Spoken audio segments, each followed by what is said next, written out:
ఒక పెద్ద నాస్తికుడు అక్కడికి వచ్చి 2-3 గంటల సేపు ఉపన్యాసం చేశాడట. భగవంతుడు లేడు లేడు లేడు అనుకుంటూ పెద్దగా ఉపన్యాసం చేశాడు.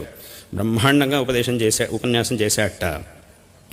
ఉపన్యాసం అంతా అయింది. వాడి ఉపన్యాస ప్రభావం ఎట్లా ఉండిందంటే, అక్కడికి వచ్చిన వాళ్ళలో కొంతమంది కాస్తైనా భగవద్భక్తి కలిగి ఉన్న వాళ్ళు ఉన్నారు.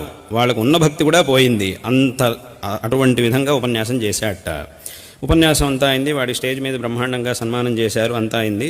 వాడు స్టేజ్ దిగి కిందకు వచ్చాక అక్కడ ఉన్నటువంటి వాడు ఒకడు అడిగాడట ఆయన్ని, స్వామి, భగవంతుడు లేడు అనే విషయాన్ని ఎంత బ్రహ్మాండంగా మీరు 2-3 గంటల పాటు ఉపన్యాసం చేశారు. మాకు మీ యొక్క ఈ ఉపన్యాసం వల్ల మాకు ఉన్న భక్తి కూడా పోయింది. అంత రకంగా మీరు ఉపన్యాసం చేశారు. ఇంత చక్కగా ఎలా ఉపన్యాసం చేశారు స్వామి మీరు అని అడిగాటవాడు. దానికి వీడు, ఈ మూర్ఖుడు, ఈ పాపి పొరపాటున అన్నట్ట, అంత భగవంతుడి దయ.